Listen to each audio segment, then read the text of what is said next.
to get support from them. So actually you get people. So we really have to really think keenly that if we remove the CDF, what will you have at the alternative, because you need a budget at the county level. And also we had the CDF even before we had the devolved governance. And with the devolved governance, how can we manage all those kind of expectations of the people? So it's something we really have to think through. But I think today, even if you go to the people and tell them about you're going to legislate, pass bills, they say that, bills do not give me food. Yeah. They want to eat now. They want to eat now. So it's also out of our desperation, and we don't have a social welfare system. So it's a really challenging situation. Right. Yeah. Mwana? Na nilikuwa nimearifiwa kwamba tunarejea katika mtaa wa Karen, lakini bado tunazidi kumtafuta Seth Olale aweze kutueleza, manake kama ulivyosema pale, viongozi wa Azimio walikuwa wako pale, walikuwa wanataka kuzungumza kwa vyombo vya habari, lakini naarifiwa kwamba Seth muda usiokuwa mrefu atakuwa anatufahamisha ni yapi ambayo yanajiri. Kwa hivyo tunaweza kuendelea. Hapo sawa. Sasa lakini let's talk about something else in terms of our governance structure. Is that where we got it wrong? Should we rethink it? Because we can see how there's such high stakes in this particular election that everybody is waiting for the announcement. But should we rethink the whole structure so that it's a country where the person who loses the election most of the time has a substantive number of votes, so it's almost like half the country. Should we rethink the structure so that everybody feels don't make it such a high-stakes game anymore? Politics anywhere across the world is usually high stakes, because that is the exercise where all of us come together to donate certain powers to a small clique of people to determine our destiny for a particular fixed period of time. And so naturally, then it has high stakes, because we all understand the concept of democracy is that all of us have the power to make our own choices, but for purposes of having a society, then we donate that power to various institutions, one of them being the institution of the executive. And that is, you would find that in our constitution, in the preamble, when you talk about we the people giving that power. So by its very nature, then it will have extremely high stakes. And we see this, and I think also there's something in this country that we love politics. Every elective position in this country, be it for a professional organization, be it for a church leadership, the cattle dip committee, have such high stakes, or rather interest and passion, that people tend to equate that to the high stakes. But that said and done, there's also significant merit in the suggestion that we need to relook a system which seems to suggest that the winner takes it all. Yeah. And you know that during the period for the clamor for the Constitution, that was one of the significant considerations that informed the clamor for the amendment of the Constitution. And also during the process of negotiating the Constitution, there was quite a bit of discussion in terms of how we achieve that dispersion of authority, and also the fact that our mobilization is more inclined along tribal lines. And so therefore, what you're essentially saying is that it is not a huge section of the country feeling locked out of the leadership, but it is in actual fact, it will be 2 or 3 tribes feeling locked out of the governance of the country. But I think that we are developing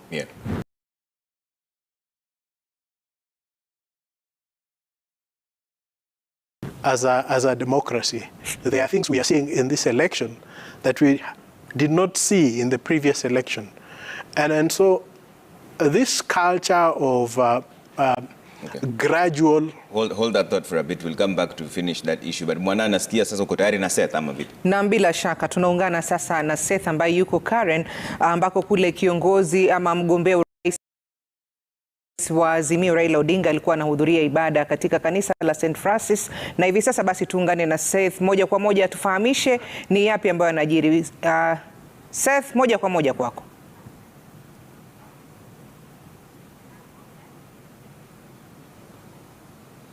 Well, any moment from now, the Azimio la Umoja One Kenya presidential candidate Raila Odinga will be departing the ACK St. Francis Church here in Karen. The live pictures we're seeing in front of you, coming all the way live to Karen, where Raila Odinga just attended a mass, and he was accompanied, of course, by his running mate Martha Karua, as well as the Nairobi leadership of the coalition led by newly elected leaders, the likes of Senator-elect Edwin Sifuna, who is also the Secretary General of the Orange Democratic Movement Party, and the Langata-elect, MP-elect, Langata-elect, that is Felix Odiwuor, a.k.a. Jalango.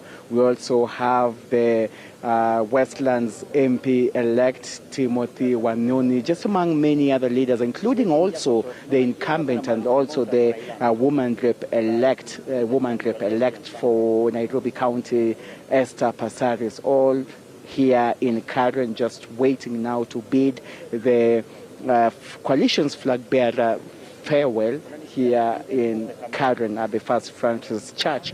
What we know is that earlier on, Raila Odinga did emphasize on the importance of peace, unity amid anxiety over the eventual announcement of the presidential winner by Wafula Chebukati, who is the IEBC chairperson.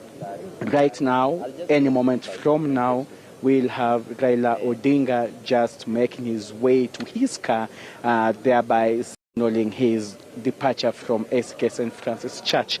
And also, the Azimio la Umoja One leadership, the Nairobi chapter, did confirm that Raila Odinga will not be addressing the media today.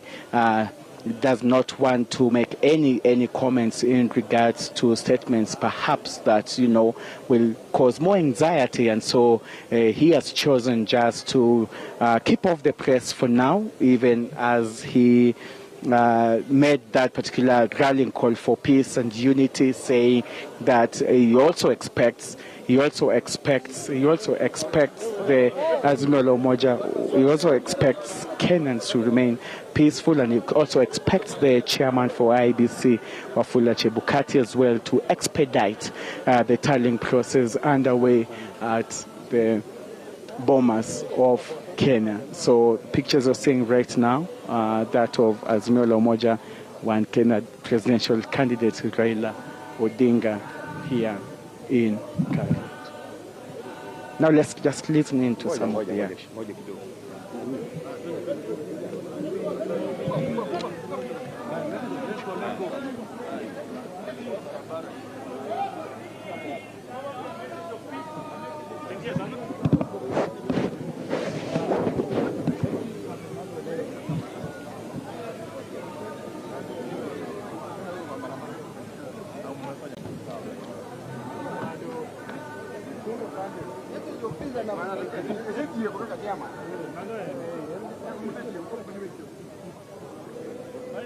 Yes, and that was the former prime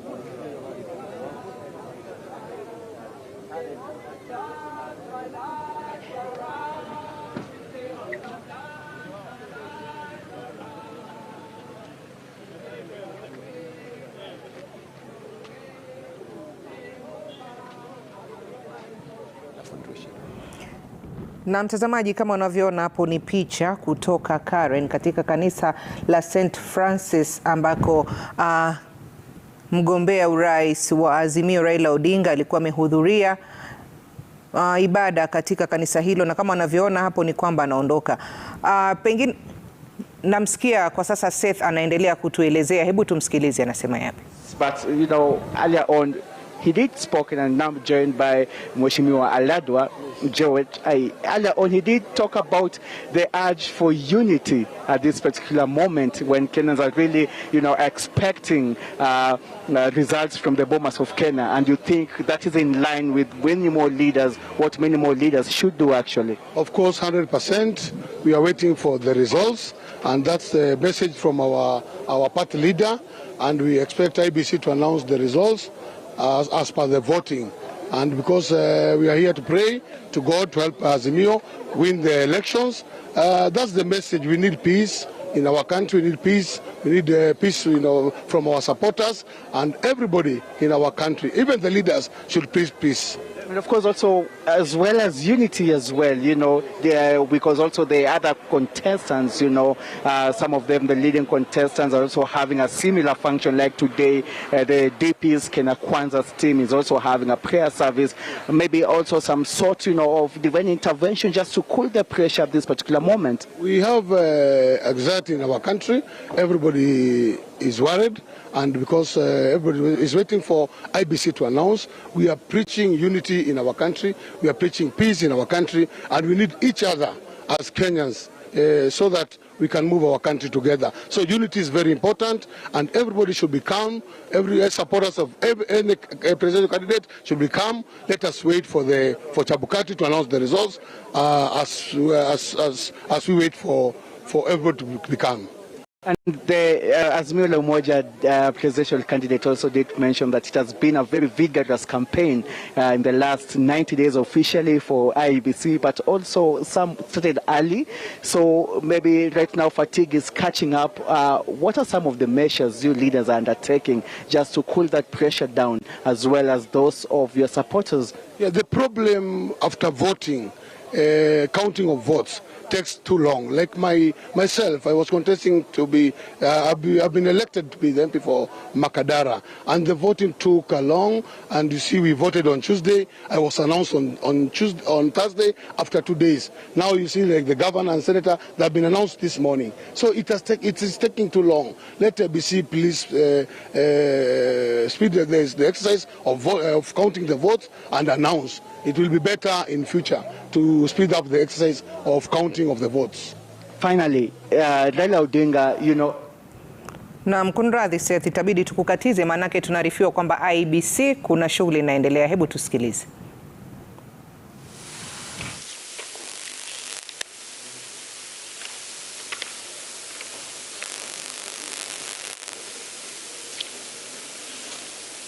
Chuka Igamba Ng'ombe, Tharaka Nithi County. The constituency has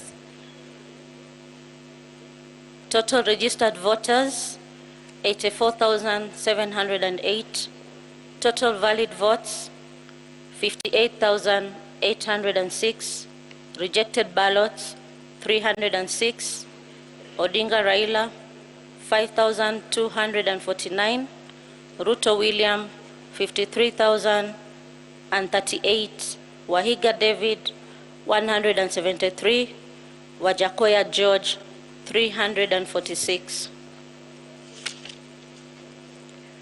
Nyatike constituency, total registered voters 73,432, total valid votes 55,443, rejected ballots 139, Odinga Raila 54,894, Ruto William 458, Wahiga David 17, Wajakoya George 74. Mombasa County, Jomvu constituency, total registered voters 78,085, total valid votes 35,103, rejected ballots 433. Raila Odinga, 20,863. Ruto William, 13,962. Wahiga David, 51. Wajakoya George, 227. Bungoma County, Webuye West constituency, total registered voters 58,632. Total valid votes 36,464. Rejected ballots 633. Odinga Raila 10,928. Ruto William 25,057. Wahiga David 251. Wajakoya George 228. Nairobi City, Dagoretti South, total registered voters 114,930. Valid votes 67,625. Rejected ballot 782. Odinga Raila 26,947. Ruto William 40,120. Wahiga David 230. Wajakoya George 328.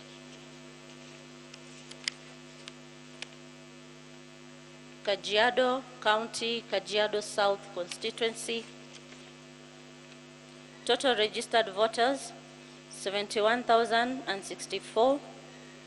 Total valid votes 51,238. Rejected ballots 199. Odinga Raila 23,731.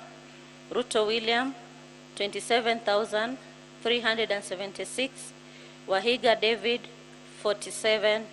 Wajakoya George 82.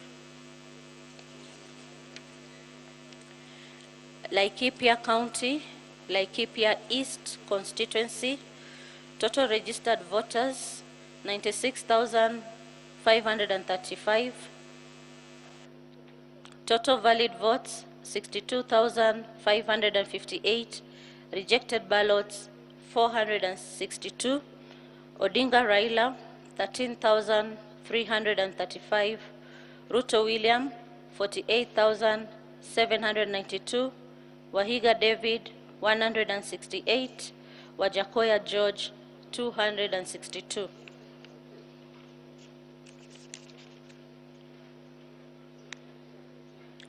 Cherangany constituency, total registered voters 91,830. Total valid votes 62,620. Rejected ballots 434. Odinga Raila 27,314. Ruto William 35,053. Wahiga David 89. Wajakoya George 164. Mombasa County, Changamwe constituency, total registered voters 93,561. Total valid votes 43,594. Rejected ballots 435. Odinga Raila 24,237.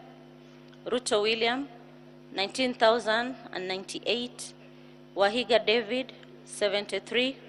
Wajakoya George 186.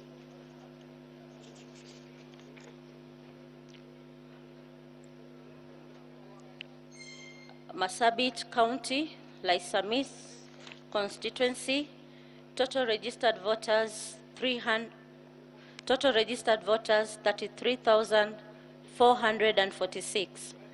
Total valid votes 23,034. Rejected ballot 60. Odinga Raila 4,000. 161. Ruto William, 18,776. Wahiga David, 35. Wajakoya George, 62.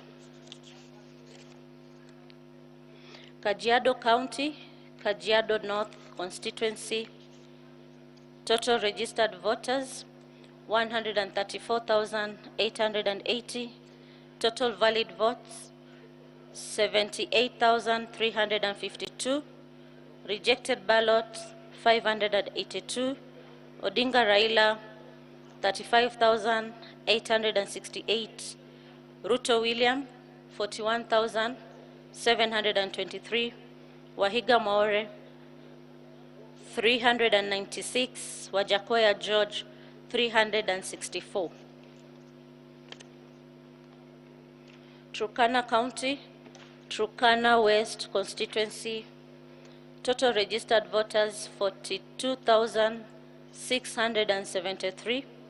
Total valid votes 26,684. Rejected ballots 105. Odinga Raila 17,258.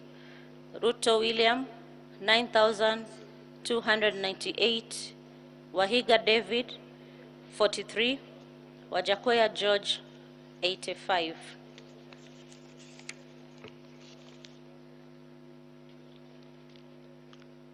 Dagoretti North Constituency, total registered voters 157,659.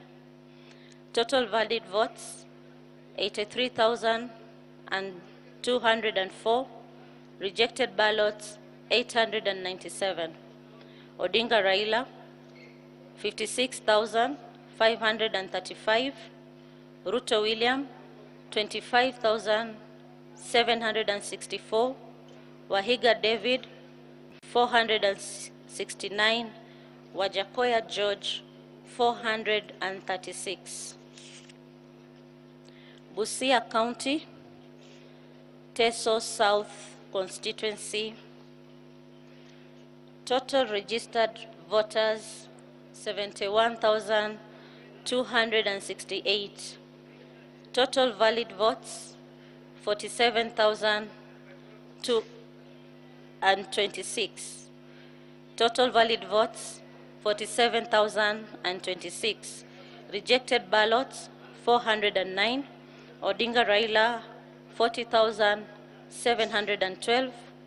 Ruto William 6,071. Wahiga David 80. Wajakoya George 163.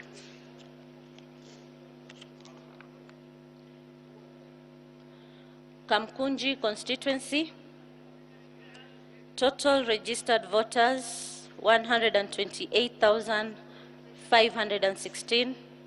Total valid votes 61,734. Rejected ballots 1,385. Odinga Raila 35,552. Ruto William 25,830. Wahiga David 99. Wajakoya George 253.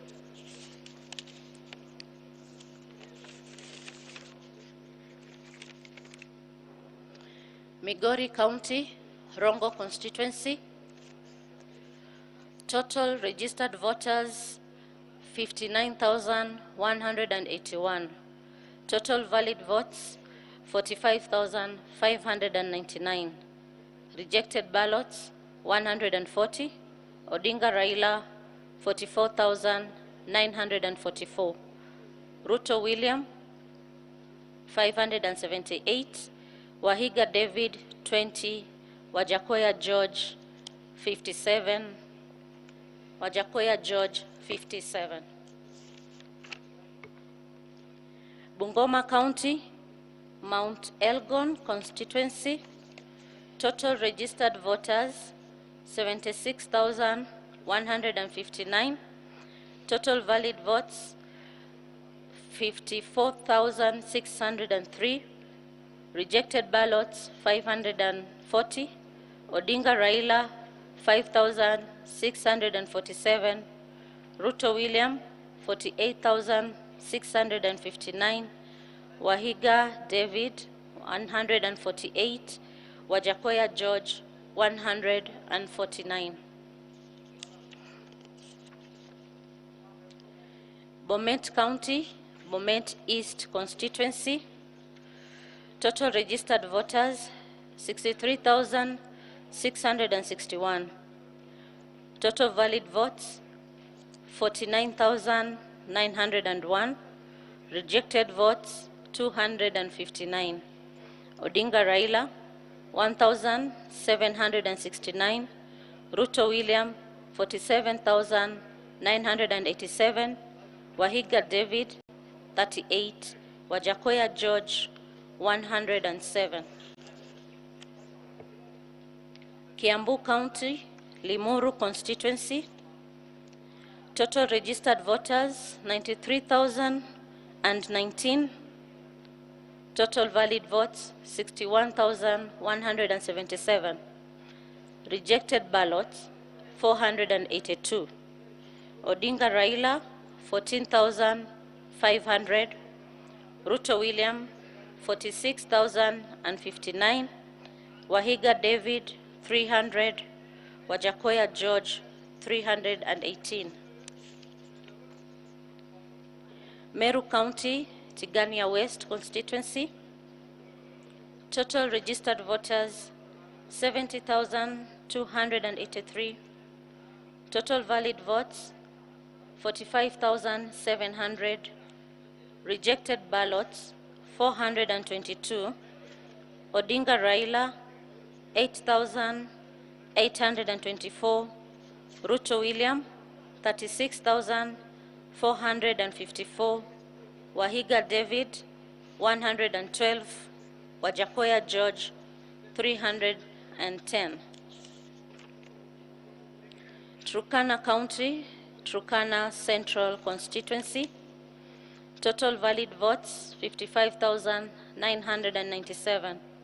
Total valid votes 33,149. Rejected ballots 524. Odinga Raila 18,847. Ruto William 14,089. Wahiga David 82. Wajakoya George 131. Turkana County, Turkana East constituency. Total registered voters 20,000. Total valid votes 12,498. Rejected ballots 76. Odinga Raila 11,083. Ruto William 1,346. Ruto William 1,347. Wahiga David 19. Wajakoya George 49. Embu County, Mbeere South constituency.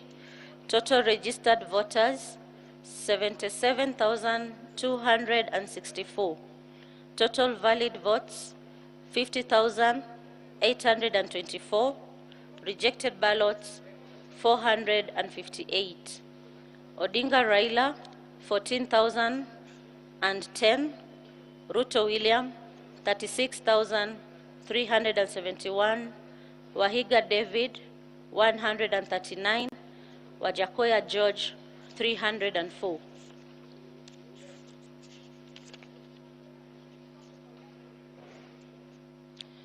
Kericho County, Ainamoi constituency.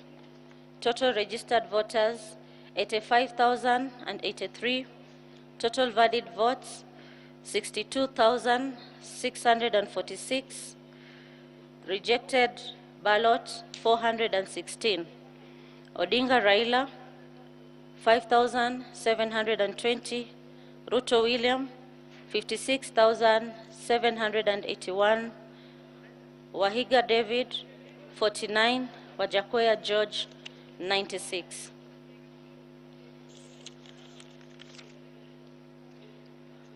Meru County, Igambe North Constituency, total registered voters 77,050, total valid votes 48,985, rejected ballots 562, Odinga Raila 12,079, Ruto William 36,517, Wahiga David 111, Wajakoya George 278.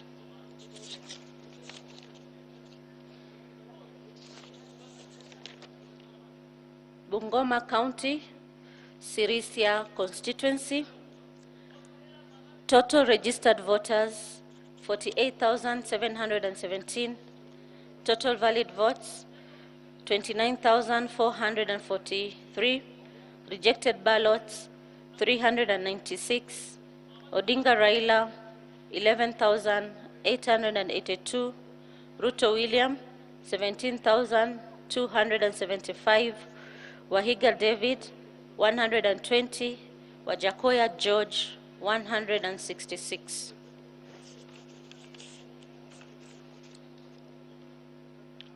Muranga County, Kiharu Constituency, total registered voters 119,465, total valid votes 80,719, rejected ballots 433, Odinga Raila 13,114, Ruto William 66,939, Wahiga David 283, Wajakoya George 383. Lamu County, Lamu West Constituency, total registered voters 59,421, total valid votes 35,367, rejected ballots 451, Odinga Raila 16,596, Ruto William 18,237, Wahiga David 138, Wajakoya George 396.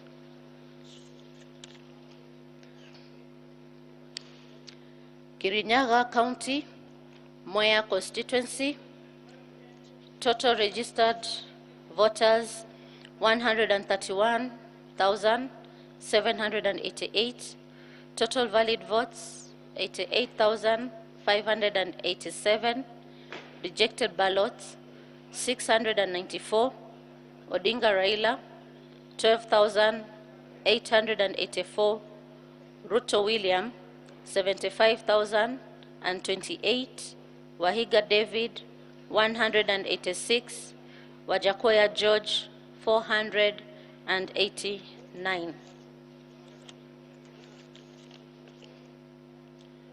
Nairobi City County, Westlands Constituency, total registered voters 160,739, total valid votes 84,145, rejected ballots 1,115, Odinga Raila 55,088, Ruto William 28,232, Wahiga David 332, Wajakoya George 493.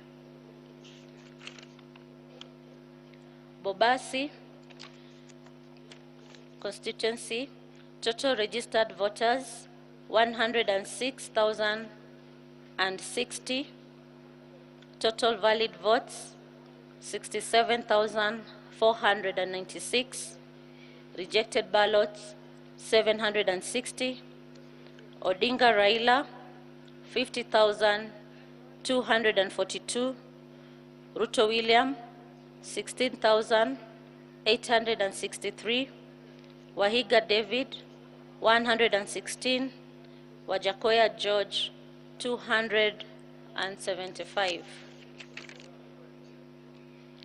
Kitui County, Kitui Central Constituency, total registered voters 77,787. Total valid votes 46,316.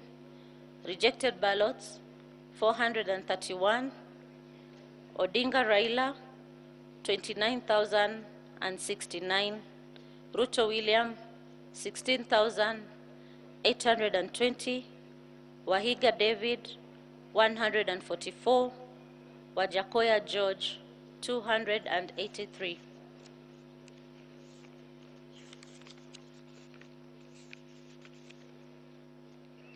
Kiambu County, Juja Constituency, total registered voters 134,638. Total valid votes 86,256. Rejected ballots 462. Odinga Raila 32,197. Ruto William 62,208. Wahiga David 353. Wajakoya George 498.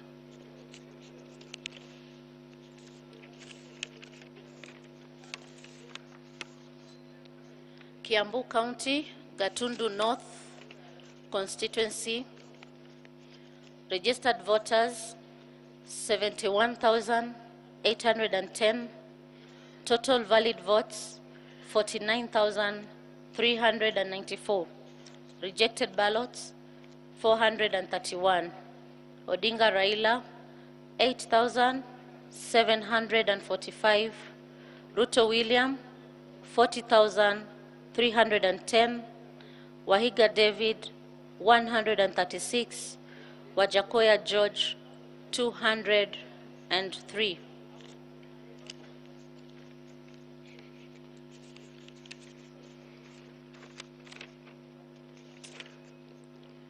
Makueni County, Kilome Constituency, total registered voters 59,178. Total valid votes 35,504. Rejected ballots 240. Odinga Raila 28,166. Ruto William 7,023. Wahiga David 82. Wajakoya George 233.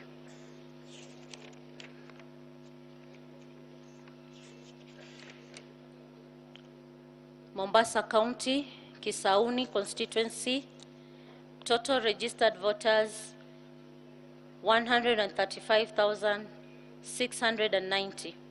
Total valid votes 57,643. Rejected ballots 572. Odinga Raila 35,190. Ruto William 21,877. Wahiga David 125. Wajakoya George 451.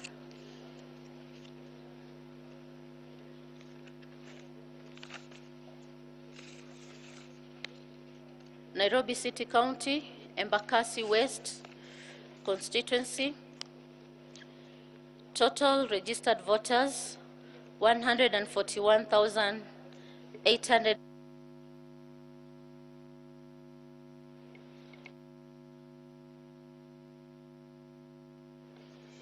Total registered voters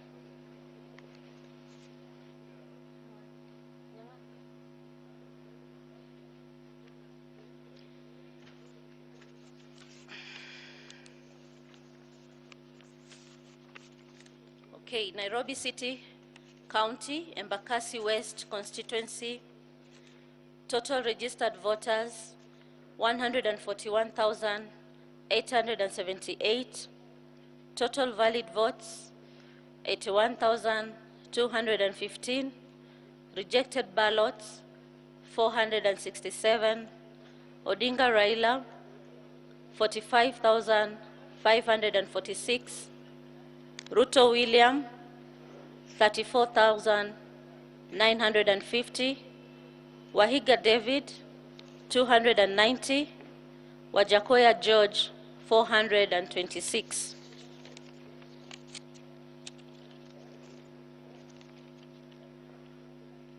Bonchari constituency in Kisii County. Total registered voters 64,630. Total valid votes 48,150. Rejected 484. Odinga Raila 29,198. Ruto William 12,706. Wahiga David 81. Wajakoya George 165. Wasingishu constituency, Keses, Wasingishu County, Keses constituency. Total registered voters 77,992. Total valid votes 54,768. Rejected ballots 334. Odinga Raila 8,966. Ruto William 45,653. Wahiga David 61. Wajakoya George 88. Thank you. As we await more results, the people on the inner circle, we await for your speedy verification of the results. Thank you.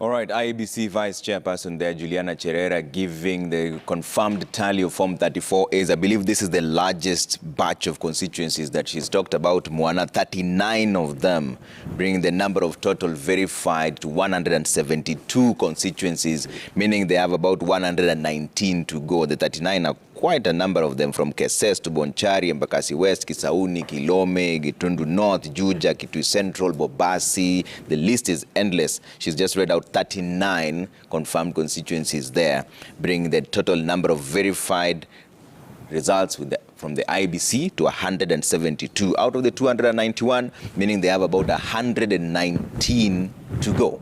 It's on that note that we're taking a quick break here on Kenya's Choice 2022. When we come back, we're still continuing the conversation here and keeping a pulse of everything that's happening from Bomas to the different places that any announcements are being made. This is the first place you will hear about it. In fact, sasa nasikia mwana twende kwa David Mwaure. Na bila shaka tunaarifiwa kwamba anataka kuzungumza na wanahabari. Kwa hivyo tumsikie na yeye ana kipi cha kusema. Concede defeat in the presidential elections in the Republic of Kenya of the year 2022, whose verification is ongoing at Bomas. This we are doing after seeing what our performance has been and after deep discussions with our teams in Bomas and consulting widely. We have also with our team been following the ongoing exercise at Bomas and indicate that the figures there are and have consistently and undoubtedly been in favor of His Excellency Dr. William Samoei Ruto, the current serving Deputy President of the Republic of Kenya. We have also, with our team, been following the activities taking place in Bomas and point out that there appears a well-choreographed plan to interfere with the verification process and the results. And we call for a stop to this.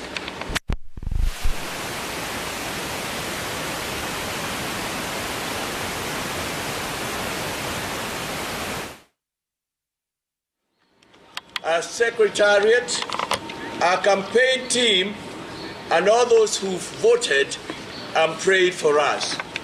They did not just pray.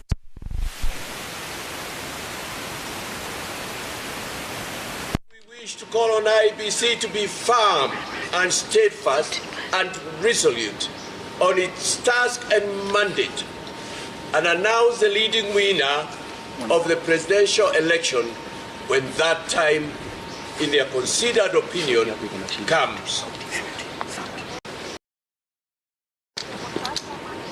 As we concede, we also endorse the winning trend.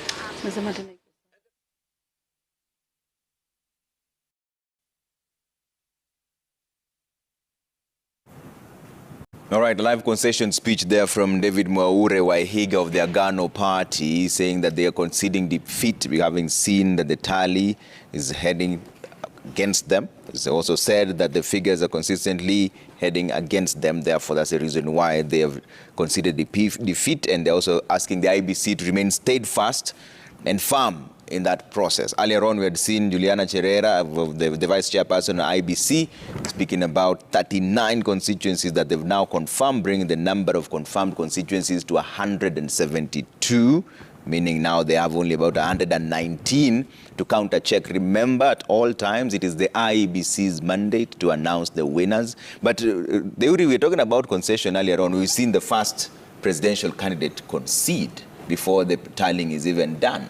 Is this an indicator of a free and fair process, like we were mentioning earlier on?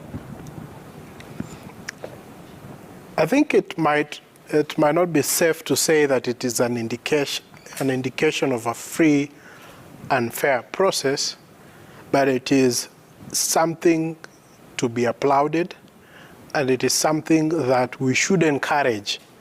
Hold that thought. I believe there's another update from the IEBC, and Juliana Cherera is currently speaking. Let's listen to what she has to say.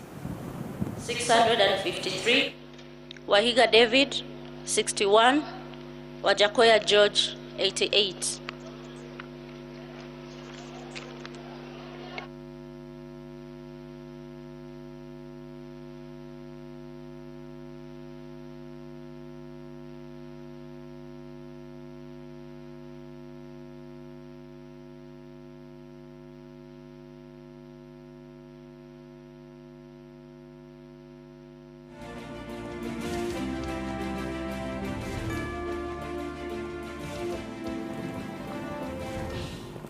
That I believe should be the 40th constituency that Juliana Cherera has just read out there. She's the vice chairperson. There's an entire list that brings the total number to 173 now, meaning only 118 are left. She started reading out the constituencies from Chuka, Igamba Ng'ombe, Nyatike, Webuye West, Dagoretti South, Kajiado South, Laikipia East, Cheranganyi, Changamwe, Laisamis, Kajiado North, Turkana West, Dagoretti North, Teso South, Kamukunji, Rongo, Mount Elgon, Bomet East, Limuru, Tigania West, Turkana Central, Turkana East, Mbere South, Aina Moi, Tigania North, Sirisia, Kiharu, Lamu West, Mwea,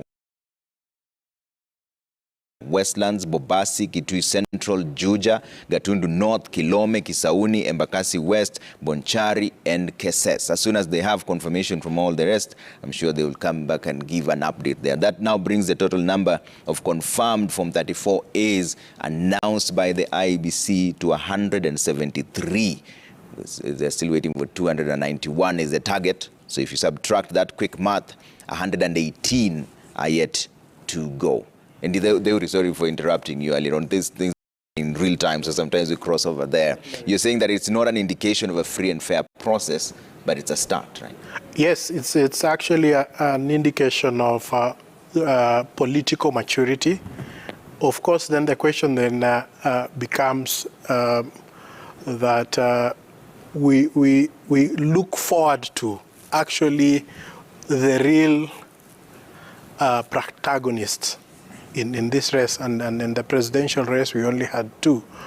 The numbers of the other two presidential contenders in terms of what has come out so far is such that there is an extremely huge margin that the concession therefore doesn't have the kind of effect that you would have where the person conceding is the one who has actually garnered the next highest votes to the person who has won. Okay. Yeah. And earlier on, before that concession speech, in fact, I think Juliana Cherera has added us another update. Let's listen. 64,630. Total valid votes, 42,150. Rejected ballots, 484. Odinga Raila, 29,198. Ruto William, 12,706. Wahiga David, 81. Wajakoya George, 165.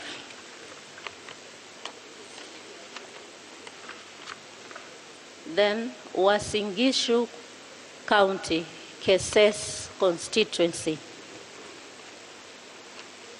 Total registered voters, 77,992. Total valid votes, 54,768. Rejected ballot, 334. Odinga Raila, 8,966. Ruto William, 45,653. Wahiga David, 61. Wajakoya George, 88.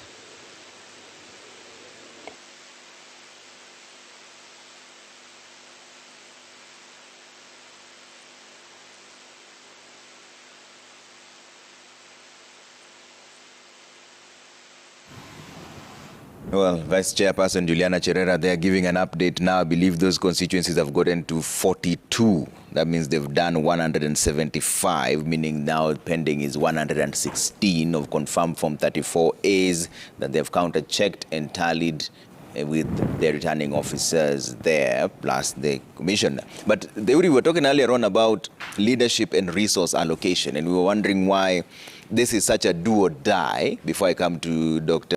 Omolo here, is it that the leadership follows resource allocation, and how can that be reversed so that it doesn't matter who's really at the helm? All Kenyans feel like they are a part of the same nation. The history we have is that resource allocation follow leadership. Yeah. And that is the reason why we have tried to come up with institutions to actually try and mitigate that. The Office of the Controller of the Budget, the Office of Allocation of Revenue, of course, that also is to take account of the devolution aspect of it. But what we have seen is that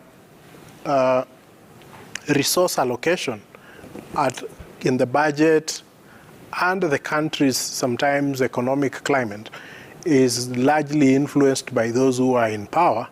And that, in my view, has been a significant failure of Parliament, because Parliament is supposed to exercise oversight. Yeah. And I think maybe going forward, if we can exclusively confine Parliament to its constitutional mandate and take away funds like CDF and other funds, I think Women Rep also had some sort of fund that was given to them, so that Parliament then is exclusively confined to representation, legislation, and oversight, we might be able to see a change in that trend. if you look at, for example, the counties, they are supposed to have the medium, short-term, and long-term plans, which inform the allocation of revenue. It is still the same for the national government. But at that particular time, there isn't enough and a qualitative public participation to ensure that then the policies, the economic policies that the government and also the counties are adopting are not skewed in favor of those who are in office politically. So I think it is a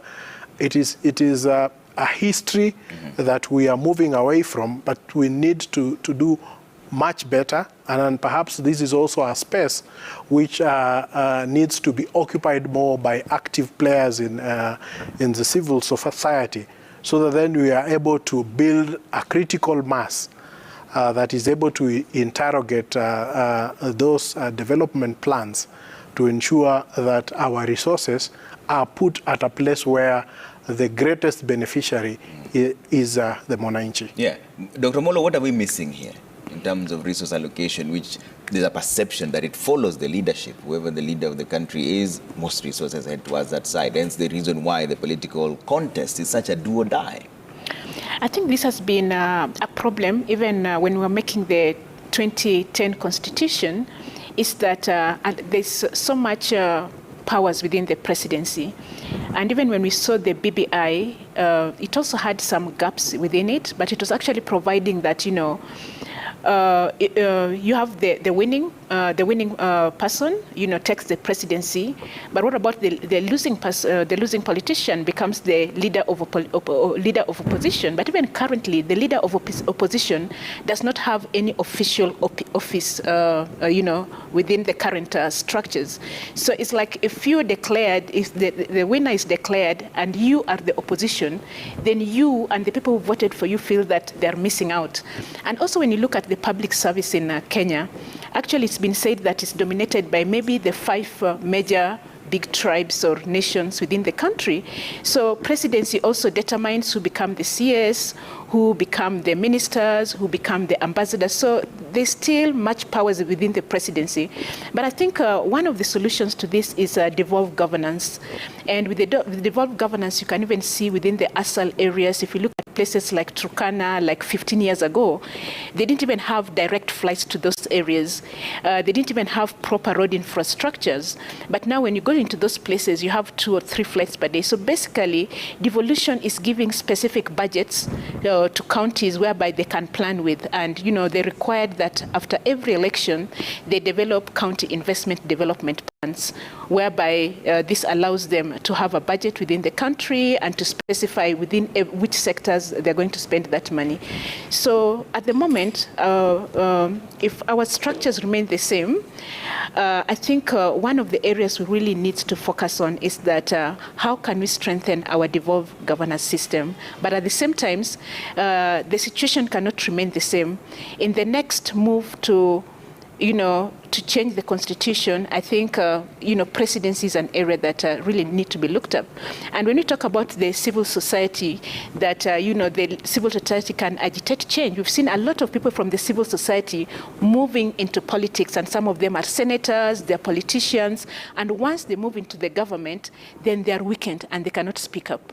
So we also need to strengthen our civil society like we had it 10 or 15 years ago. Currently, our civil society is very weak. Yeah, but Dr. Molo, you've mentioned something interesting there. This is exactly what devolution was meant to cure, right? But there still seems to be some sort of political hangover with what the national government structure looks like.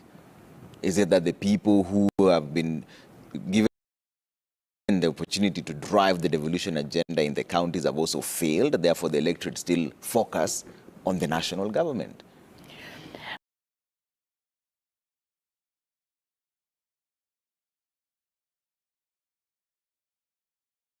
I think actually this, okay, we've just had 10 years of devolved governance where we have governors and we have the members of county assembly.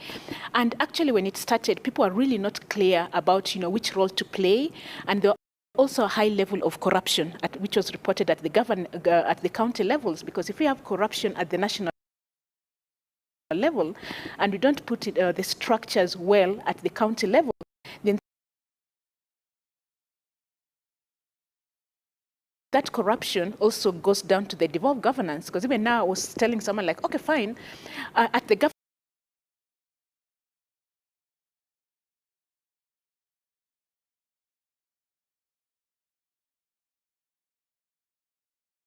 at the national government level, you can even find that the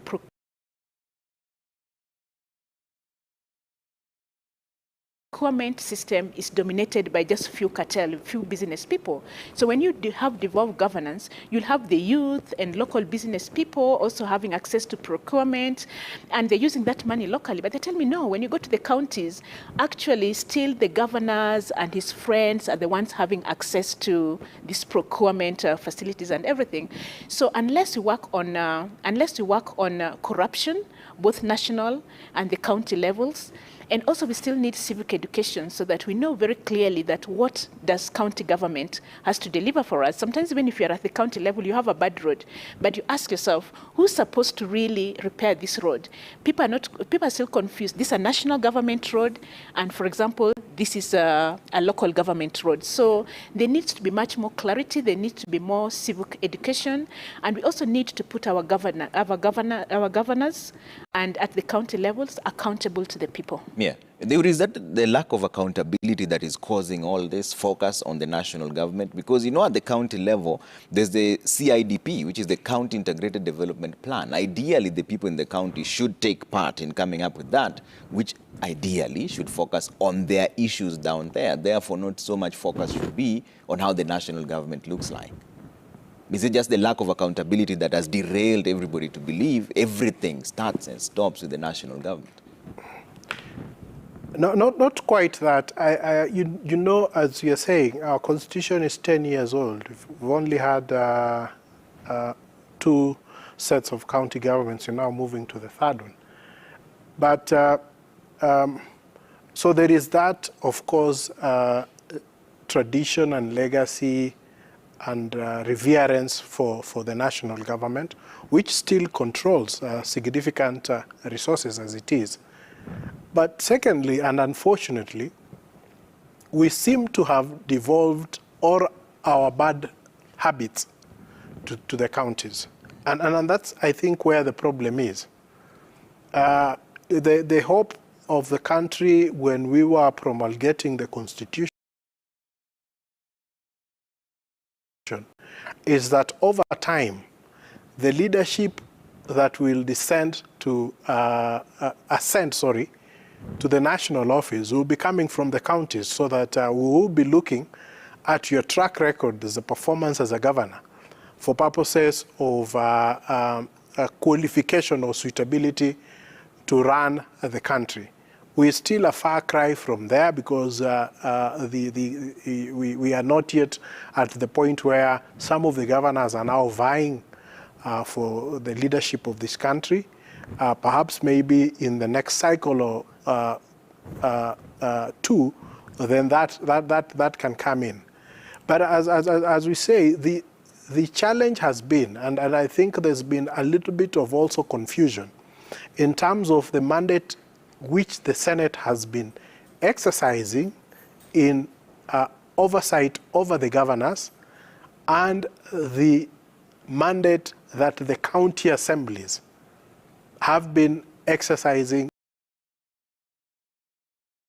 in oversight over the governor, which I think are normal constitutional tensions that come in when a constitution is still young and everyone is still trying to find their proper constitutional footing. But my concern has been at the level of representation, actually in the county assemblies. Yeah. We seem to have relegated the place of the county assembly over, for example, the place of the member of parliament. So it is at a lower rank. It is a place where, you know, even when we were going to court, and I think all these issues were coming out, the educational qualifications people seem to say, you don't want someone who is extremely educated to be an MCA. So that appears to be the public mood. And yet that is what directly affects the county's operation. Yes. And then also, if you look at the counties, and this is also an institutional issue, if you look at the counties, most of them are seriously under the clutch of the governor, that they have not developed the necessary institutions that will give them the capacity to be able to interrogate the policy documents that come from the executive. Yeah. If you look at Parliament, for example, it has a very strong back office. The office of the office that is in charge of budget in Parliament is well staffed, well resourced, so they are able to generate sufficient data and research to guide the members of Parliament in the discussions that they're having on complex issues relating to taxation. But when it comes to the county governments, you don't find those kind of structures. And so even when you have members of the Assembly, perhaps who are probably not in terms of academic, extremely qualified on some of these extremely complicated issues, talking about economics and the flow of money and taxation, because counties have power of taxation. You need a very strong back office that is able to look at a policy document and break it down the way you would break it down for a mwananchi, so that the MCA is able to consume that and understand what it exactly means, so that when they have even those public participation forums, they are able to also educate the members of the public that this is actually what is happening. But our focus has been so much on the resource and how they can control that resource that we've lost sight of the more important things of ensuring the resources that are actually devolved to the counties actually work and transform the lives of the members of those respective counties. And just to join in, when you're talking about this county investment development plan, I had the opportunity to work with the Ministry of Devolution and even currently support the National Treasury and Planning. So I looked at all the 47 county investment development plans, and the first time actually counties were just taking one from one county. There was a lot of copy-paste. And also these documents were developed by consultants who just came in, developed the county development investment plan and gave the county development investment plans, because it was a condition that before you develop these CIDPs, then you cannot access resources from the national level. So on the second level of the second CIDPs, if you look at them, they were much more better developed than the first one, the first CIDPs. So, and at the same time, I think we have this policy on public participation and how it's supposed to take place. The policy is still new, and at the moment, there's not so much interactions with the wananchi when you're developing this kind of a document. And also you realize that the national government is supposed also to work with the county developer. Although sometimes when they second someone from the national government to the county government, it kind of creates some competition. But then again, when you go to the counties to sensitize people, do you sensitize an MCAs on the CIDPs and other policy document, then you're not sure that after 5 years, this MCA is going to make it to Parliament. Or do you focus on the county directors because they've got long term of learning? So that all those kind of challenges, and everyone talk about county investment development plans, but counties, and some of them, I think over 10 counties have already developed county spatial plan. So the county spatial plan goes beyond the 5-year CIDPs and it covers the 10 years. But counties have also been relaxed to develop the county spatial plans, which says that what kind of specific crops are, in agriculture as a county, what are we going to focus on? In terms of the energy sector, 60% of this population is still using firewood. How are we going to move into the green energy? So there are policy document, but it's the same thing as I'm looking at political manifestos. We have policies here, but do we value them? Do people read them? Do people implement them? So that's the gap which is still remaining. But then, Uri, should there be a buffer zone between those who are charged with crafting the county integrated development plans, the CIDPs, and the people themselves, so that it's just people just say what they really want, and then there are professionals who synthesize it and put it down on paper. Because what Dr. Molo is saying is that they're on paper. Sometimes they even copy-pasted. There's no one who's giving it critical thought to know that this is where our strengths lie as a county and this is where we should invest on. That is true. I mean, there's an element generally of lack of capacity across the counties. And this is demonstrated more, especially now when you now move to areas outside Nairobi to much more less densely populated counties. So I think it shouldn't just be left to the mwananchi per se, but we need to have more actors in those kind of spaces.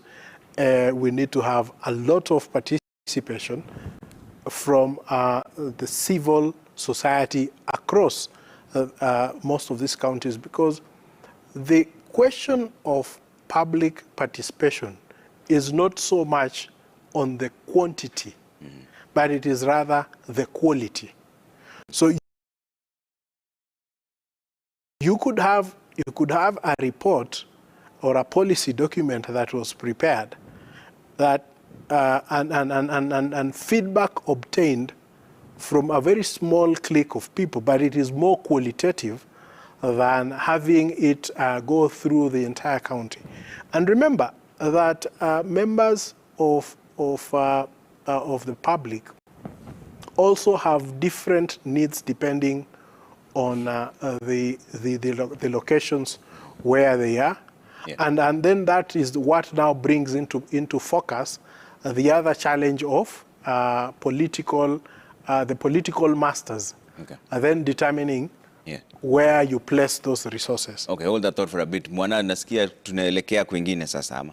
Naam, kwa hivi sasa tunataka kuungana na mwanahabari wetu Ben Kirui, manake ametuarifu kwamba Tume ya Haki za Binadamu KHRC pamoja na vuguvugu la Angaza wako tayari kuzungumza na wanahabari. Nadhani wanataka kutoa ujumbe kwa wananchi kuhusiana na mambo yanavyokwenda kufuatia kutolewa kwa matokeo haya ya uchaguzi na hali nzima ilivyo kwa sasa kwa taifa kufuatia uchaguzi ambao tunaendelea kusubiri matokeo yako. Kwa hivyo tuungane moja kwa moja na Ben Kirui, pengine atueleze ni yapi ambayo haswa yanaendelea kwa sasa. Kwako Ben.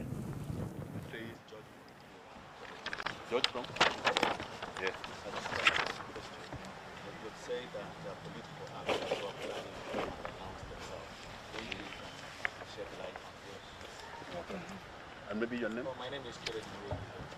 Okay. Diana? Okay, as an observer, yes. Sure. Okay. So let's respond to those two. So with regards to the question about observers, I'm one of them. And my colleague here from Crown Trust is also one of them. And we are a number who have been camping outside there. So this process has been left to the security apparatus. Basically, that's what is happening. It has been completely securitized, and this is unfortunate, where we are treating elections as a security as opposed to political problem. So out there, they are not allowing local observers. That is the fact of the matter. And then when you ask them questions, they refer you to security officers who take you through cycles, and so that's one of the issues we want to raise. But for international observers, you can clearly see they are just coming with their vehicles and they are just allowed in without any questions being asked to them. Yeah, so I think that is the situation right now, which is completely discriminatory. Yeah, so we are demanding that the IEBC allows local observers, domestic observers to be allowed in, because we understand our electoral context much better, and we are also in a better position to raise the emerging issues because we have a better understanding of our country.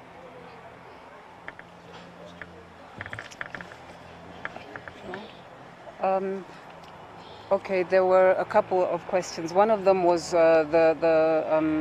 what I said were the rumors of political actors having certain intentions. Now, a lot of rumors obviously are flying around at a time like this. So without being able to confirm them, we're not going to name names or give particulars. What we're saying to all the political actors is to act in a responsible manner and not try to anticipate the role of the IEBC chairman. My question was on the age discrepancy. Yes. You mentioned. And what the next step is if Yeah. the IEBC is not addressing them, and have you probably raised them with the aim of seeking clarification? And if not, we look at as a movement moving to court to probably say that these discrepancies were never addressed. We should say that these people we've listed here have been arrested. Therefore, matters are in course. But it's of great concern that these people who have been arrested are officials of the IEBC. Therefore, the IEBC has not come out to tell us what is going on. They must be transparent about what is going on and what is going on with their staff, because this directly undermines confidence in the results that are being announced by the IEBC if we're hearing that their own personnel, returning officers, presiding officers, deputy presiding officers, are among other things, colluding with external agents to subvert the results of the election. And just to add, this was just an example. There's a big list we are compiling, even for the ones who messed up with elections at different levels. For example, where elections were cancelled, people have to be held responsible, for example, over procurement. So this time around, we are going to be exploring private prosecution, because people have to be privately held to account over these electoral offences. So this is the level to which we want to take this conversation, so that in the future, no one will think about messing up with our elections again. Because we have seen from 2017, there was a lot of mess and there was no one held to account. So we are going to follow these issues up to the end. So then can we say that if Chebukati decides to announce the presidential either this evening or tomorrow morning, it's an unlawful exercise, looking at the flaws just mentioned?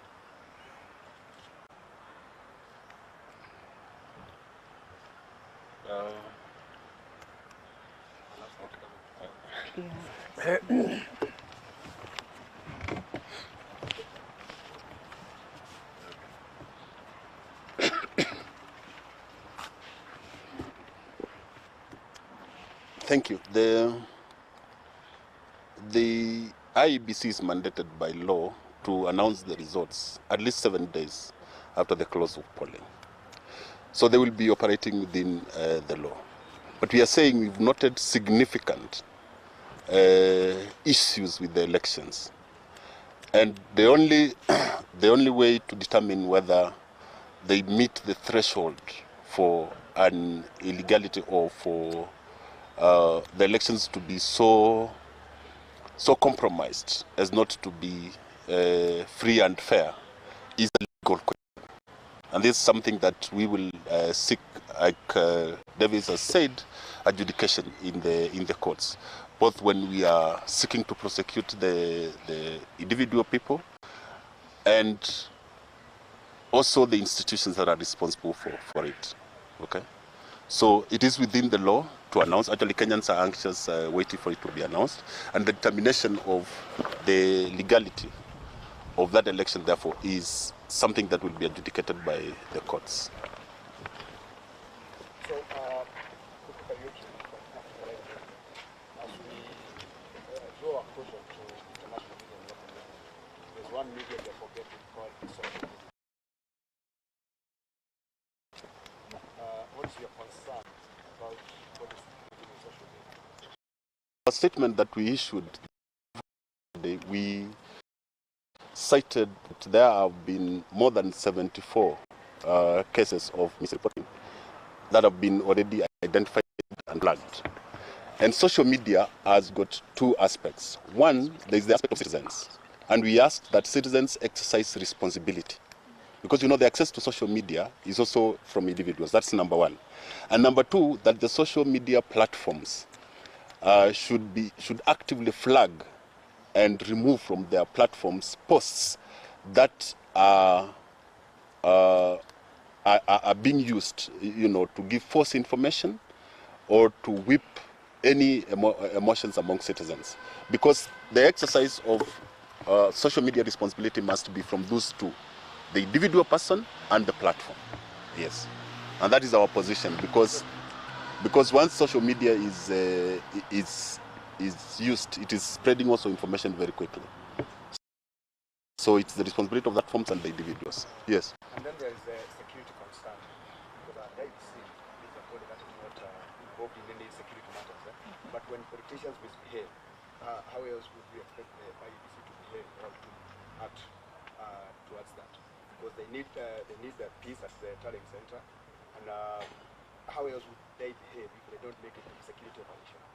Actually, our statement here, we have said that political actors from whichever side should not be allowed to interfere with the process or to pretend to say who has won and who has not won. That's what we have said in the statement, that it is the responsibility of IEBC to do that. Okay? So keeping political actors out who are interfering with the work of IEBC and who have no particular role in the electoral process will help us, finish this the counting and tallying quickly. But the question is, Kenyan observers are not allowed to observe the process, because observers are not political actors. They are observers, and there is a law which says observers should be allowed. But saying observers should not be allowed, IEBC is breaking the law. Yeah. Just to add on that issue of security, normally within the Codex of Election, any security deployment within the space managed by IEBC is supposed to be accounting to the IEBC system around. So we are seeing a situation whereby the security now is taking charge of every environment. And you also saw that in a number of polling stations, where even actually I witnessed a situation whereby it is security officers who ask you the first question about where are you going. Actually, like observers, the biggest problem, the major limitation we are getting when we are getting into many polling stations was security officers. Namni Davis Malombe huyo akiwakilisha Tume ya Haki za Binadamu pamoja na viongozi wengine hapa ambao tumewasikia wakitoa alama zao kuhusiana na shughuli ambayo inaendelea katika ukumbi wa Bomas. Wanasema kwamba wachunguzi wa uchaguzi wa humu nchini hawajapatiwa fursa yao vilivyo kuweza kushiriki katika mchakato wa kuchunguza namna shughuli inavyoendelea, na pia wamewatuhumu maafisa wa polisi kwa kutumia mamlaka yao vibaya, na hali hiyo wanasema inawatatiza wao katika kufanya kazi zao katika ule ukumbi wa Bomas. Pia tumeona pale wakitoa wito kwa watu kuweza kujizuia katika kutuma vitu katika mitandao ya kijamii, wakisema kwamba habari ambazo hazijathibitishwa bila shaka zitakuwa ni zenye kuleta taharuki humu nchini. Hapo tumemwona ni Gladwell Otieno, Khalif Khalifa, Davis Malombe na Kawive Wambua ambaye anawakilisha vuguvugu la Inuka. Mtazamaji, tunaendelea tu hapa na kukupasha mengi ambayo yanajiri katika maeneo mbalimbali, lakini kwa sasa tunachukua mapumziko kidogo tu ili tupate ujumbe kutoka upande wa pili, kisha tutarejea pamoja na mwenzangu Trevor Ombi. Vuguvugu sio? Naam. Sawa. Sawa.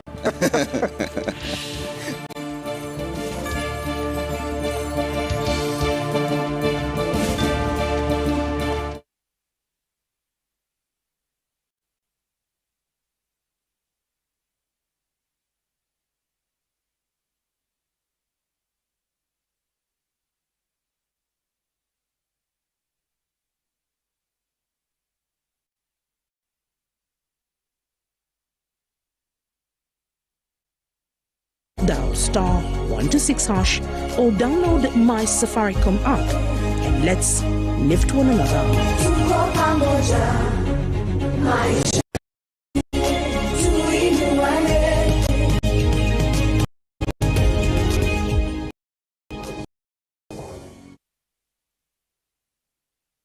Shabiki.com is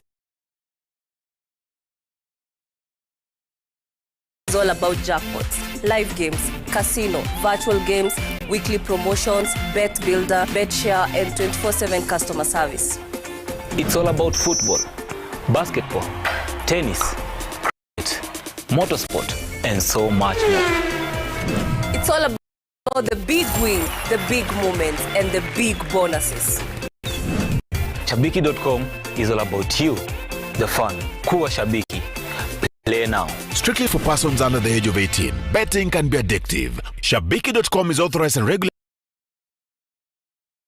by the BCLE. License number 416.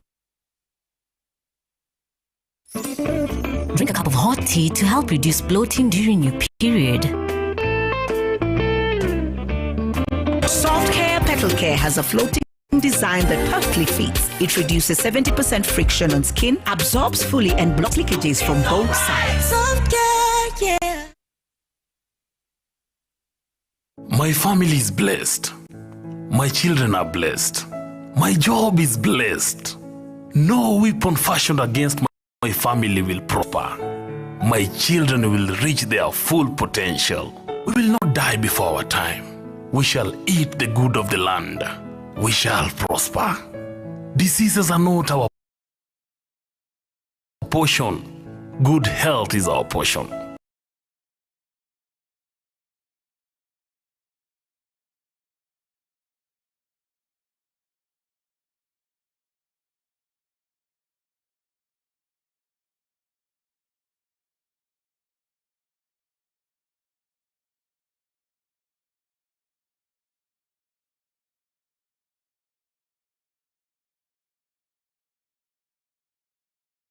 Riches and wealth are our portion. Amen. Dial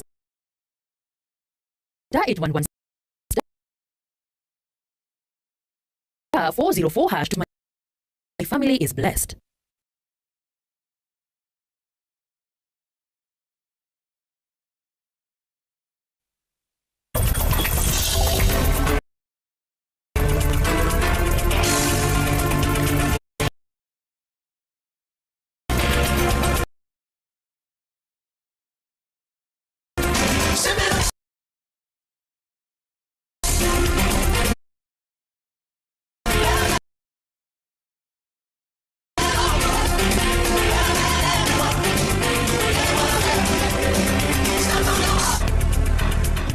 Okay, I'll have one. Ha! First you twist it, and then you lick it, and then you dunk it, and then you eat it.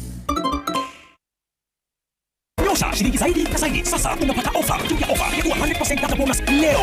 Alafu piga *944# au tembelea My Safaricom app kununua bundle na kupata target yako. Safaricom is for you.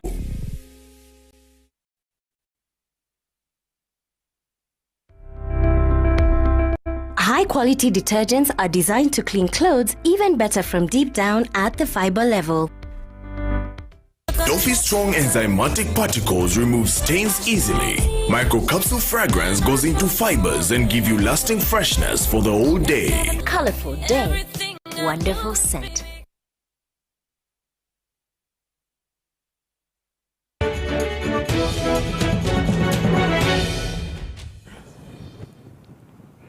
Na karibu tena mtazamaji katika Kenya's Choice 2022 ndani ya runinga ya Citizen, ambapo hapa tunakupa matangazo ya moja kwa moja kuhusiana na yale ambayo yanajiri humu nchini katika maeneo mbalimbali na pia katika kituo cha Bomas ambako wengi tu wanafuatilia ili kuweza kujua matokeo ambayo yanajiri katika eneo hilo. Kwa sasa basi, kabla ya kumpisha mwenzangu Trevor kuendelea na wageni wetu, tunaarifiwa kwamba kamishna wa kaunti ya Narok Isaac Masinde anamtaka mwenyekiti wa IEBC Wafula Chebukati kuanza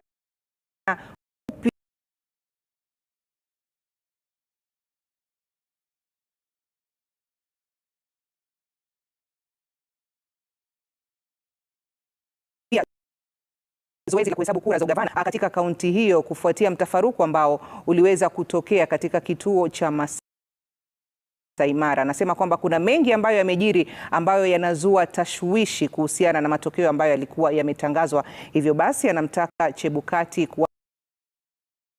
kuanza tena ama kuamrisha zoezi hilo la kuhesabu kura hizo kuanza upya. Hebu tusikize kina ni yapi ambayo alikuwa akisema na wanahabari wetu. Candidates waambie vijana wale ambao wamemobilize to get out of town, waondoke, warudi nyumbani, waendelee na kazi as we wait for IEBC to come up with a better solution that will satisfy the two candidates, na pia yenye itasaidia wananchi wa Narok ili waweze kupata gavana ambaye amepita vizuri, sio ule ambaye amepita kwa njia ya mkato. Na mbali na hayo, naarifiwa kwamba mashirika ya kijamii pamoja na vyama vya wataalam humu nchini wamefanya kikao na wanahabari wakitaka kuwe na uangalifu mkubwa wa shughuli ya kujumlisha kura inayoendelea katika ukumbi wa Bomas, wakiongozwa na chama cha mawakili nchini. Pia wameonya wanasiasa dhidi ya kutumia matamshi ambayo huenda yakazua taharuki miongoni mwa wafuasi wao. Hebu tusikize waliokuwa wakisema. We remind all Kenyans that the constitutional deadline of 7 days for the announcement of presidential results has not lapsed. We call for patience and calm as IEBC verifies the election results and announces the next duly elected president. Kenya is governed by fidelity to the rule of law.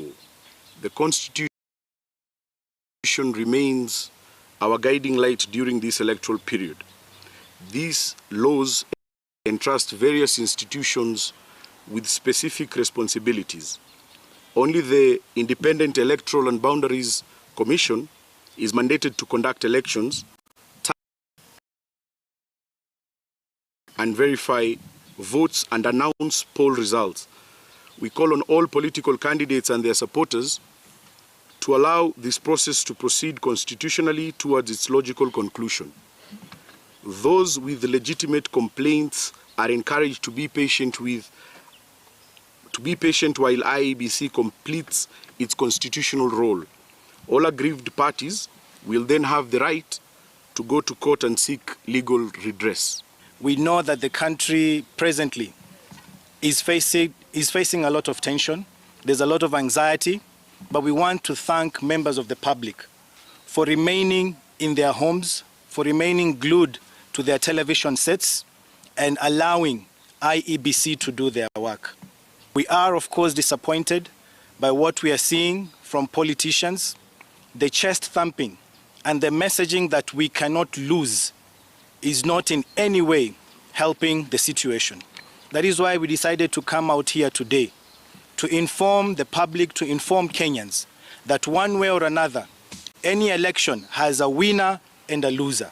And we should be prepared to either be the winners or the losers. We are just at the period of preparing these candidates for the national exams, and the closure really affects that final preparation for the students. Knowing that we are also in the period of transiting from the current 844 curriculum to the new CBC. Na mtazamaji, kama ulivyowasikia, hao ni maafisa wa mashirika mbalimbali pamoja na wale ambao wanawakilisha sekta ya elimu hapo, wakiwasihi wananchi kuendelea tu kudumisha amani kufuatia hali ilivyo kwa sasa. Trevor, nadhani katika hizi picha mbili ama hizi video mbili ambazo tumeziona hivi sasa, tunaona watu wanasisitiza umuhimu wa amani na kuweza kufanya mambo kwa utaratibu unaofaa ili kuhakikisha kwamba baada ya kura maisha yanaendelea kawaida. Kuna kitu ambacho ningependa kujua pengine kutoka kwa wageni wetu. Kwa hivi sasa taifa liko hivi. Ndio tunasema kwamba kumetulia, lakini hatujui kumetulia kiasi gani. Ndio maana unaona mpaka wale wametoka wakaja kuanza kusihi watu. Je, kwa yule ambaye atatangazwa kuwa mshindi wa urais katika kinyang'anyiro hicho, unadhani ni hatua gani kubwa na muhimu ambayo anastahili kuichukua wakati huu ili kuhakikisha kwamba wananchi, taifa linadumisha amani na utangamano? Eric, that has to be you. Jukumu la kwanza ya la lolote yule ambaye atashinda itakuwa kuleta kila mtu pamoja. baada ya kuchaguliwa unakuwa kiongozi wa wale ambao walikupigia kura na wale ambao pia hawakukupigia kura. Kwa hivyo kuna mengi pia ambayo unaweza tumia kwa kukusaidia kwa wale ambao kwa mawaidha ama zile mbinu ambazo wale washindani wako walikuwa wamepanga pia kutekeleza wakiingia kwenye serikali. So kitu cha kwanza itakuwa kunyenyekea na kukubali ushindi, na kitu moja pia kuwa kujitokeza mshindi katika malumbano kama haya ambayo takwimu ambazo zinatokea kwa saizi zaonyesha itakuwa kwa ushindani mdogo sana. Inamaanisha kuwa kuna karibu nusu ya wale ambao walipiga kura walikuwa wanaona kuwa mwenzako angefaa zaidi ya wewe. So kwa hivyo lazima pia unyenyekee kwa wale ambao wamepoteza, na pia kuelewa kuwa wale ambao walikuwa wanakusupport vile wanavyokuwa na passion ndio vile wale ambao walikuwa na msupport yule ambaye amepoteza wako na passion. Kwa hivyo lazima uelewe hisia zao na ukue humble, uwalete pamoja, useme sisi wote ni wa Kenya. Uchaguzi umefanyika, sasa tushikane mikono, tufanye nini? Tujenge taifa. Kwa sababu unaingia uongozini ili uweze kutumikia taifa la Kenya. Na uwezi kutumikia taifa kama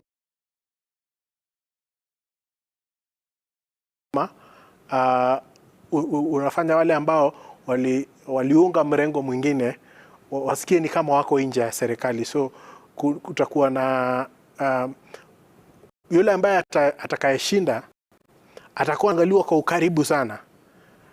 Siku zake za kwanza, yale appointments ambazo atafanya, ile maneno ambayo atasema, mahali ambapo atakwenda, kutakuwa kunaangaliwa kwa undani kuona kama analeta inchi pamoja ama anaangalia tu kule ambao walimsupport.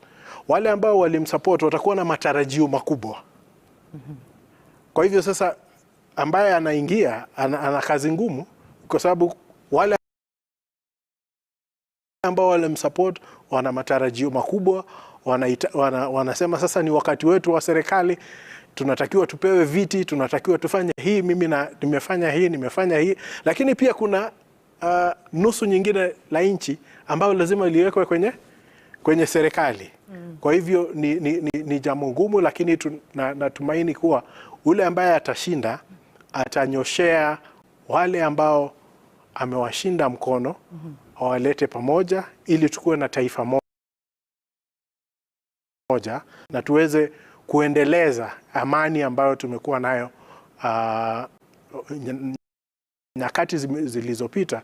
Na kwa wakati mwingi si usema ile amani ambayo tuko nayo pengine si amani ambayo iko ndani, ni ile skin deep. Kweli. Kwa hivyo sasa ana jukumu la kuonyesha kuwa si skin deep na ile matendo ambayo atafanya immediately and for perhaps the first 30 days, wakati atakuwa anatengeneza serikali yake, in the event that hakutakuwa na petition ya kuchallenge the results. Pengine daktari na yeye anaweza kuchangia vipi hilo? You can use the English language. Asante sana, but I'll say it in English. I think this election we're going to come out with a winner and the loser. But I don't think in real sense we really have a loser, because when you look at all these political manifestos, the manifestos of the two candidates, they are very similar. They're all looking at how can we look at our agricultural productivity, how can we deal with the youth unemployment, how do we deal with corruption, or how do we provide social welfare. Both of them talk about how providing the social welfare, how do we overhaul our health system. The only difference is that do we have the trust for either of the candidates to implement what they've said. So I think the country should be prepared first of all, our leaders, when we have a loser, a winner and the loser, I think we should concede defeat. And by doing so, we also need to manage the expectations of the voters, because you have two sides whereby one has declared, oh, we've won this election. The other ones are also saying we've lost this election. Some are saying we'll be on the street till the day the results are announced. So really, the person who's going to win this election has a very huge responsibility on how do you start reconciling, how do you start preaching peace, because the election has been a long process. We've insulted each other, and what the Kenyans want is like they want a peaceful country, they want to put food on the table, they want their children and the youth to get employment. So if we really get into this message, then I think our message is peace, and how do we move ahead? Yeah, and I'll say there, mwana swali muhimu hilo ulilouliza na nitasalia hapo hapo. Swali si mbaya sana, najaribu kidogo. Eric, the issue here is when you talk about the appointments, what are we going to base those appointments on? Should there be some ethno-dynamism that goes into it, or should it be based on merit? Because it's true what you've mentioned earlier on, that anybody who is elected, all eyes will be on that person. How do you bridge the divide, the people who did not vote for you? And how do you appoint the people who are somehow deemed to be your appointment or your cabinet? You know, if you look at the previous administration or the outgoing administration, their appointments in terms of getting the face of Kenya, they performed dismally. Dismally? Yes, it was a poor performance, because it is actually a constitutional edit that public appointments must reflect not just the gender question, but the face of Kenya. And so therefore, we will be extremely keen in the next series of appointments to ensure that the constitutional requirements do not just remain paper requirements, but they are actually brought into life in the appointments that are going to be made, and that we'll be looking at the regional representation, the gender representation, and also noting that we have an extremely well-qualified and diverse youthful population, that will be reflected, that the persons who are enabled differently will also be represented in government, so that we have a government that, one, of course, looks at merit, but also beyond the question of merit, also looks at giving us an appointment or public appointments that largely reflect and resonate with the face of Kenya. Yeah, but Dr. Molo, how do you balance that? Because there are those who say that they're political foot soldiers, the ones who probably lost in the elections on whichever side, are the ones who are then given priority in terms of appointment. Should that be the case? I don't think that should be the case, but that's what has been happening. And even during these elections, you know, when now the politician came and revealed to us how they formed the cabinet, they said that 50 was for William Ruto and 50 was for Uhuru Kenyatta. So I don't think we should have something kind of like that. And what about those people, the representation of these people coming onto the cabinet? Can they be vetted within the parliament? But some of the problems we've had is that even the parliament can be compromised. So even if we're going to have the new cabinet, if we do not change the process of electing these people, and sometimes when you elect people, we just say it's regional just because it's the name. You know, but really we need a diverse leadership. We need to have the senior citizens. We need to have women. We need to have the youth. We need to have people with disability. We also have to look at the other vulnerable community, the marginalized community, and ensure that we have inclusivity. So it's a very strong message to Kenyans will be sending to this new leadership, that we cannot continue to do things the way we've done it in the past. So this new government has to do things differently, and not in terms of appointment. We are coming to a point whereby the debt burden is so high. We're just coming from the COVID, whereby a lot of people have lost their jobs and the businesses are not doing well. And the Ukraine and Russia issue have not done so well for the economy.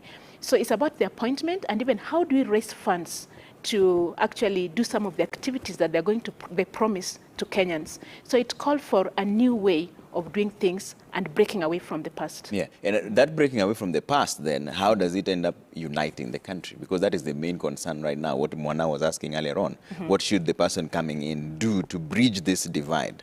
If it's not on the appointments, then what else?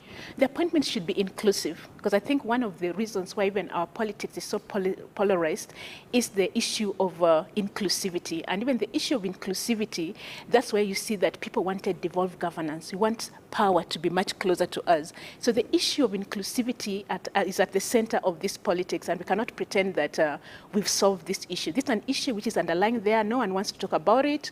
No one really wants to solve it.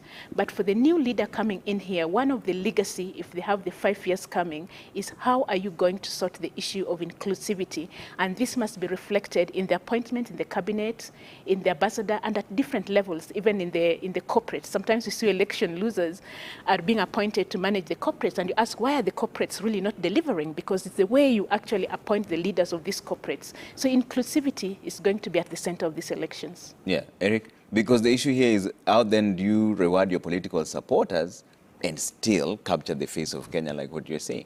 Because we've seen all public appointments tend to be the people who lost in the elections but were considered foot soldiers to the person who's won. It's a delicate balancing act, but the luxury we have is that it is not us who are supposed to balance that, that we are actually watching the person who has been given the responsibility. And for me, I hope that the president-elect will be able to appreciate the weight of the responsibility that he has been given. That it is not about repayment of political loyalty. It is actually about the country. The problem we've had is that we have over-politicized our politics to the extent that even resource allocation is politicized. So I'm hoping that the president-elect would take a break from the past and look at it and say, my first consideration would be merit, because you are a Kenyan. And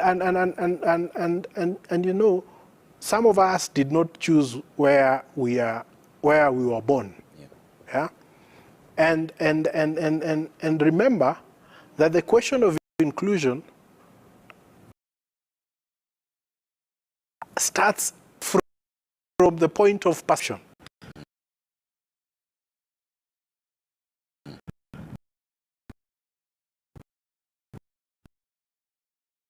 That we expect that when you appoint a certain tribe that did not support you, then in the public eye, they feel that they are included in your government. You may actually take resources